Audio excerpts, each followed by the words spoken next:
avez vu dans cette constitution à l'article 217, on veut nous obliger à abandonner une part de notre souveraineté à des États voisins.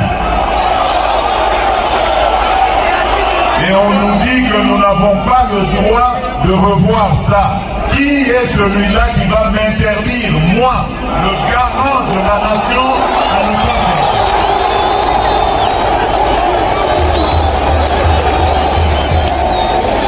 Je vous confirme encore ce que j'avais dit à Kisangani. L'année prochaine, je vais réunir une commission de Congolaises et de Congolais bien pensants qui sont issus de plusieurs disciplines et dont l'objectif sera de revoir cette constitution. Leurs propositions vous seront présentées à vous, peuple congolais, d'abord à travers vos élus, et si cela est nécessaire, nous consulterons la population, le peuple congolais, pour qu'il décide de lui-même s'il doit s'arrêter à la révision ou carrément aller au changement de la Constitution. Et personne, vous avez entendu, personne ne changera mon avis sur cette question. Je ne suis pas venu à la tête du Congo pour m'éterniser au pouvoir et pour faire souffrir mes compatriotes. Jamais. Tout ce que je fais, tout ce à quoi je pense, c'est au bonheur de mes compatriotes, au développement de mon pays. Parce qu'un jour, je vais devenir ex-président et je vais vivre dans ce pays auprès des miens. Je voudrais circuler dans toutes les provinces, aller et venir avec ma famille, avec mes amis et rencontrer mes compatriotes dans toute la République démocratique du Congo et en toute paix. Et c'est ça que je suis en train de préparer pour nos générations futures. Peut-être que je n'arriverai pas à tout réaliser, mais l'essentiel pour moi, c'est d'installer le pays sur de bons rails, des rails qui vont permettre au Congo d'aller tout droit vers son développement. Et personne ne m'empêchera de réfléchir de cette manière et d'avoir cette approche. Et je mets en garde tous ceux, politiques ou autres, qui voudraient aller dans le sens de manipuler notre population. Ils vont être exposés face à la justice et à des poursuites de la justice. Le débat est permis et je l'accepte sans problème. Mais la manipulation est interdite, surtout lorsqu'elle est destinée à la subversion, à monter un groupe de Congolais contre d'autres Congolais. Quand on est un homme d'église, on est censé être un homme de paix. Quand on est un homme politique, opposant fût-on, on est censé apporter des solutions de paix et de développement.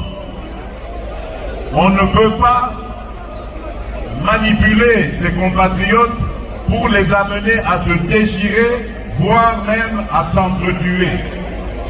Ce sont des choses que je combats et que je combattrai toute ma vie.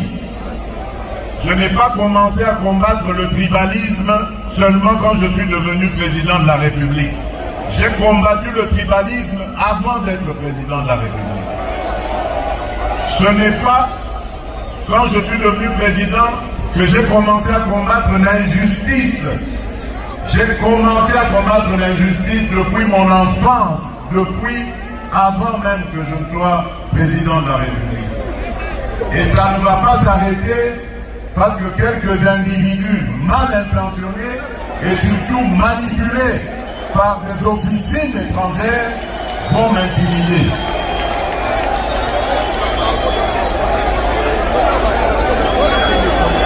Voilà batoto ya Katanga, batoto ya Lubumbashi, batoto ya Haut-Katanga, ce que j'avais à vous dire en peu de mots.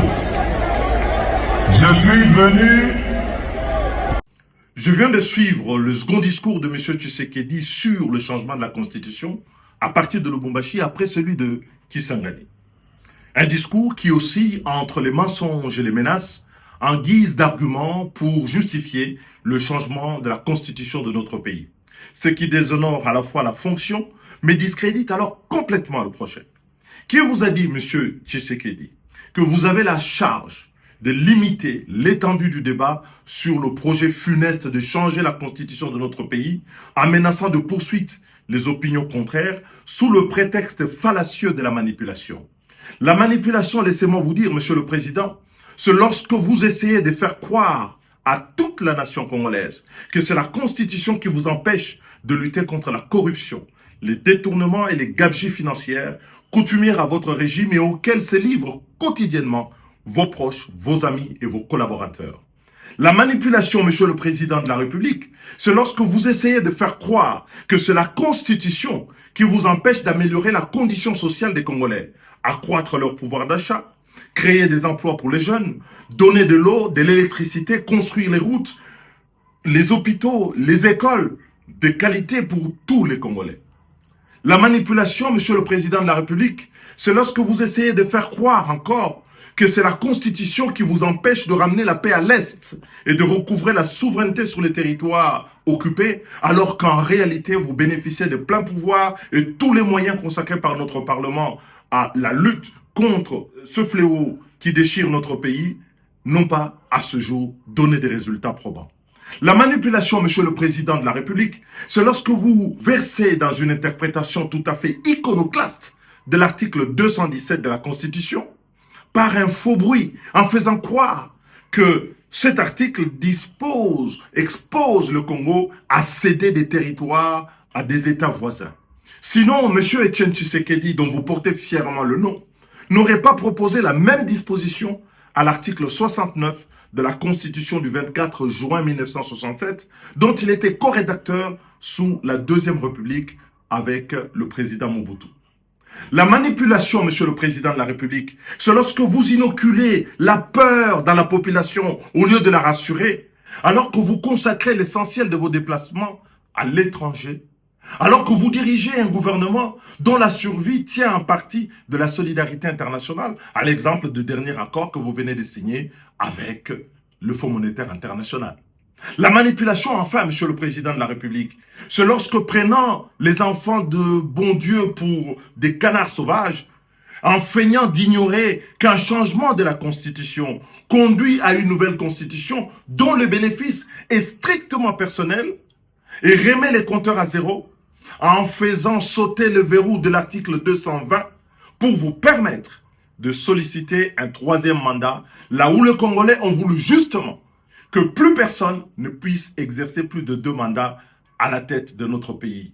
La manipulation, c'est ce bénéfice personnel que vous recherchez et contre lequel tous les défenseurs de la Constitution se battent, à savoir limiter le nombre de mandats du président de la République et que le nombre de mandats du président de la République ne doit plus dépendre du bon vouloir du prince, mais de la loi, la Constitution, le pacte républicain, à savoir l'article 220. Les menaces, les mensonges ne feront reculer nullement le peuple congolais et vous aurez au devant de vous tous les patriotes qui veulent aujourd'hui que le Congo devienne à jamais une république, un État au service de l'intérêt général.